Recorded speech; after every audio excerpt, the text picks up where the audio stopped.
2 రోజులుగా నిజామాబాద్ అర్బన్ నియోజకవర్గంలో విస్తృతంగా పర్యటిస్తున్నారు నిజామాబాద్ అర్బన్ ఎమ్మెల్యే ధన్పాల్ సూర్యనారాయణ గుప్తా. అయితే ముఖ్యంగా నగరంలోని ఏదైతే బస్తీ దవాఖానలో అదేవిధంగా పాఠశాలలు దాంతోపాటు ఇంటిగ్రేటెడ్ మార్కెట్లను కూడా పరిశీలించారు. దానికి అంతటికి సంబంధించి ఆ మార్కెట్లు ఎప్పుడు ప్రారంభిస్తారు, బస్తీ దవాఖానాల పరిస్థితి ఎలా ఉంది, పాఠశాల పరిస్థితి ఎలా ఉంది అనే అంశానికి సంబంధించి మనతో మాట్లాడేందుకు నిజామాబాద్ అర్బన్ ఎమ్మెల్యే ధన్పాల్ సూర్యనారాయణ గుప్తా ఉన్నారు. వారు సార్ చెప్పండి, మీరు 2 రోజులుగా నగరం మొత్తం కూడా పర్యటిస్తున్నారు, ముఖ్యంగా బస్తీ దవాఖానా, పాఠశాల, ఇంటిగ్రేటెడ్ స్కూల్, మార్కెట్లు, వీటన్నిటిలో ఎలా ఉంది పరిస్థితి? గత 10 సంవత్సరాల బీఆర్ఎస్ పరిపాలనలో ముఖ్యంగా అర్బన్ విషయానికి వస్తే అన్ని వ్యవస్థలు కూడా, అన్ని డిపార్ట్మెంట్లు కూడా అస్తవ్యస్తంగా కోట్లాది రూపాయలతోటి నిర్మించిన ఇంటిగ్రేటెడ్ మార్కెట్స్ అవి ఉపయోగంలోకి రాకుండా ఈరోజు అసాంఘిక కార్యకలాపాలు నడుస్తూ ఉన్నాయి.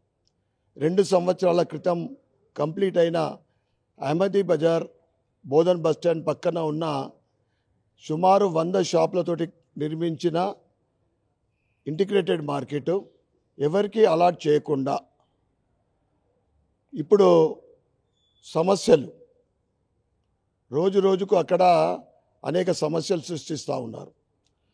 ఈరోజు మార్నింగ్ మున్సిపల్ కమిషనర్ గారితో విజిట్ చేయడం జరిగింది. త్వరలోనే యాక్షన్ పెట్టి అక్కడ వెండర్స్కు ఎవరైతే ఉన్నారో చుట్టుపక్కల ఉన్న వాళ్ళు కానీ కొత్త వాళ్ళు కానీ అదే అలాట్ చేయాల్సిందిగా ఈరోజు కలెక్టర్ గారి రివ్యూలో నేను చెప్పడం జరిగింది.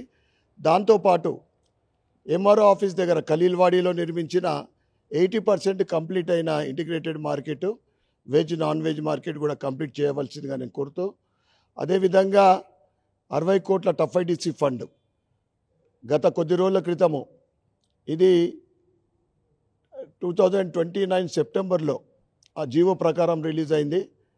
త్వరగా ప్రపోజల్స్ పంపించి యాక్షన్కు తీసుకురావాల్సి, టెండరింగ్ పెట్టవలసిందిగా నేను కోరినా.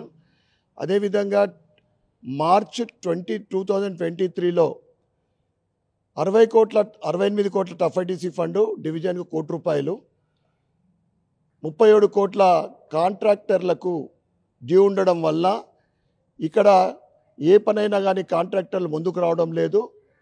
ఆ 60 కోట్ల ఫండ్ రిలీజ్ చేయవలసిందిగా ప్రభుత్వానికి నా తరఫు నుండి నేను సీఎం గారికి లెటర్ ఇవ్వడం జరిగింది, కలెక్టర్ గారిని కూడా కోరడం జరిగింది. అదేవిధంగా ఎల్లమ్మగుట్టలో ఇన్కంప్లీట్గా ఉన్న సోనీ ఫంక్షన్ హాల్ పక్కన ఉన్న బ్రిడ్జ్ కానీ, ఆ తర్వాత బ్యాంక్ కాలనీలో ఒక ఇష్యూ ఉంది, ఆ గోడ అక్కడ మొత్తం ఒక కాలనీ వాసులకు ఆ గల్లీకి అడ్డంగా ఉన్నది, అది కూడా ఆ ఇష్యూని సాల్వ్ చేయవలసిందిగా. ముఖ్యంగా అదే ఈ తోపుడు బండ్ల సమస్య, కూరగాయల వాళ్ళకంటే 2 రైతు బజార్లు ఉన్నాయి, 2 మినీ రైతు బజార్లు ఉన్నాయి, డిఎస్ మార్కెట్ ఉంది, గంజ్ ఉంది. ఈ తోపుడు బండ్లు నిజామాబాద్లో ఎక్కడ చూసినా కానీ బండ్లు కనిపిస్తూ ఉంటాయి. వాటికి స్పెసిఫిక్ ప్లేస్ అలాట్ చేయవలసిందిగా నేను కలెక్టర్ని కోరడం జరిగింది. ఈ విధంగా డెవలప్మెంట్ విషయం కానీ ఇతర అనేక అంశాలు, స్కూల్ విషయం, నిన్న యూపీఎస్ ఉర్దూ మీడియం స్కూల్ ఒకటి, తెలుగు మీడియం స్కూల్ ఒకటి విజిట్ చేయడం జరిగింది మిర్చి కంపౌండ్లోని. అక్కడ టీచరు లేకపోవడము, అంటే ఇన్ఛార్జ్ 2 రోజుల నుంచి లీవ్ ఉన్నా కానీ ఆమె ఒకరిని అపాయింట్ చేసుకొని గత కొన్ని నెలల నుండి పిల్లలు రాకుండా అటెండెన్స్ చేయడము, ఇటువంటి అంటే తప్పుడు సమాచారం ఇస్తూ ఉంది. డిఓ గారికి నేను రివ్యూలో చెప్పడం జరిగింది. అదేవిధంగా ఈరోజు కలెక్టర్ దృష్టి కూడా తీసుకురావడం జరిగింది. అనేక అంశాలు, అంటే ఐటీ హబ్ విషయం కూడా నేను మాట్లాడడం జరిగింది. ఎందుకంటే అది కూడా మంచి కంపెనీలు వస్తే నేను మినిస్టర్ శ్రీధర్ బాబు గారికి లెటర్ ఇచ్చడం, వీరి దృష్టి కూడా తీసుకురావడం జరిగింది. ఇవన్నీ కూడా త్వరగా నేను పరిష్కరించడానికి ప్రయత్నిస్తాను. మంచి స్పందించారు కలెక్టర్ గారు. తప్పకుండా ఓవరాల్గా నిజామాబాదు స్మార్ట్ సిటీ కావటానికి ఏదైతే ఇవన్నీ కూడా నామ్స్ ప్రకారము, ఈ ఎంక్రోచెస్ కానీ, ఈ ఫుట్పాత్ల మీద ఇవన్నీ కానీ, ఇవన్నీ కూడా భవిష్యత్తులో అన్నీ కూడా తొలగించబడతాయని తెలియజేస్తాం. బస్తీ దవాఖానాల పరిస్థితి ఎలా? బస్తీ దవాఖానా పరిస్థితి ఘోరాతి ఘోరం. ఒక డాక్టర్ ఉన్నారు, ఒక నర్సు ఉన్నారు. నర్సు చాలా సీనియర్ ఆమె ఉన్నది, ఒక ఆయా ఉన్నది. రిజిస్టర్లో చూస్తే 6వ తారీఖు రోజున 80 మంది పేషెంట్లు వచ్చినట్లు రికార్డులో ఉంది. ఆ రికార్డు బుక్ తీసుకొని నేను ఇద్దరికి ఫోన్ చేస్తే అక్కడ ఉన్న పేర్లు కాదు, వాళ్ళైతే నిజామాబాద్ వాసులే కాదు. గల్లీ వాళ్ళు అనేక ఆరోపణలు చేస్తూ ఉన్నారు. ఎప్పుడొచ్చినా కానీ అన్ని వసతులున్న బస్తీ దవాఖానా, అది మిర్చి కాంపౌండ్లో ఉంది.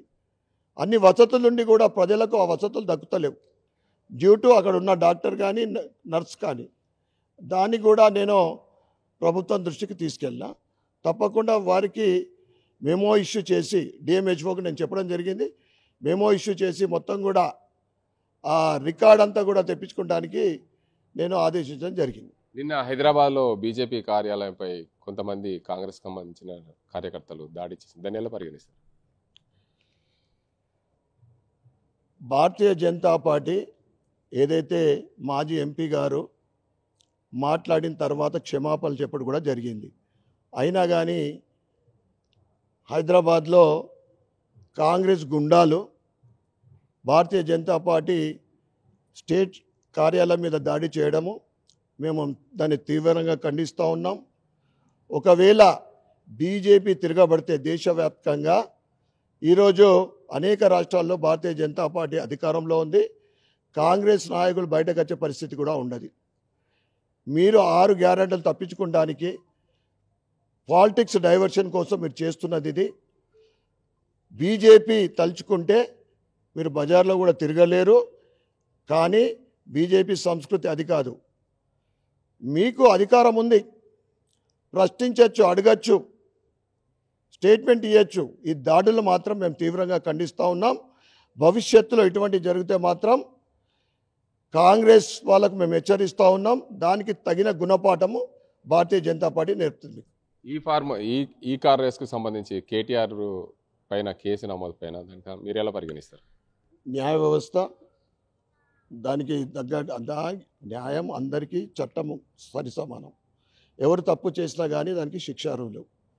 దానికోసం నేను ఒక సీన్ క్రియేట్ చేసి నాకు లాయర్ తోటి వస్తా ఇదే వస్తా అని చెప్పి ఈరోజు చెంపదెబ్బ పెట్టినట్లు ఆయన ఏదైతే పిటిషన్ హైకోర్టు కొట్టివేయడం జరిగింది. ఇప్పటికైనా బీఆర్ఎస్ చెల్లెలేమో లిక్కర్ రాని ఢిల్లీలో చేసిన పని ఈ తెలంగాణ ఆడబిడ్డలందరూ కూడా తల వంచుకునే పని చేసింది. నువ్వు చేసిన తప్పుని ఒప్పుకోకుండా తల్లికి తిరుగు దాడి లెక్క నువ్వు ప్రశ్నించడం అనేది న్యాయం. ఎవరు తప్పు చేసినా కానీ న్యాయ వ్యవస్థ ఉంది, దానికి శిక్షార్హులే. మొత్తానికి చూసుకోవచ్చు, నిజామాబాద్ అర్బన్లో ఆసుపత్రుల పరిస్థితి అధ్వానంగా ఉంది. అదేవిధంగా పాఠశాలలో అయితే ఒకే టీచర్ ఉన్నప్పటికీ పిల్లలు రాకున్నా పిల్లలు వచ్చినట్లు రాయడం దురదృష్టకరం. దానికి అంతకుండా కలెక్టర్ దృష్టికి తీసుకెళ్ళాం. నిజామాబాద్ అర్బన్లో ఏదైతే ఇంటిగ్రేటెడ్ మార్కెట్లు ఉన్నాయో ఆ మార్కెట్లు త్వరితగతిన టెండర్లు పిలవాలి, దాన్ని అంతా కూడా ప్రజలకు అందుబాటులోకి తేవాలని చెప్పి జిల్లా కలెక్టర్ కూడా నిజామాబాద్ స్మార్ట్ సిటీ దిశగా ఏదైతే ఉందో స్మార్ట్ సిటీ దిశగా ప్రయత్నాలన్నీ కొనసాగిస్తాం. త్వరలోనే నిజామాబాద్కు స్మార్ట్ సిటీ వచ్చేందుకు కేంద్రం నుంచి ప్రయత్నం చేస్తామని చెప్పి నిజామాబాద్ అర్బన్ ఎమ్మెల్యే ధన్పాల్ సూర్యనారాయణ గుప్తా చెప్తున్న పరిస్థితి. ఇది ఇక్కడ పరిస్థితి. కెమెరా సాజింతో గంగారెడ్డి, RTV నిజామాబాద్. మరిన్ని వీడియోస్ కోసం ఛానల్ ని సబ్స్క్రైబ్ చేయండి. లేటెస్ట్ అప్డేట్స్ కోసం వాట్సాప్ ఛానల్ ని ఫాలో అవ్వండి. ఆ లింక్ డిస్క్రిప్షన్ లో ఉంది.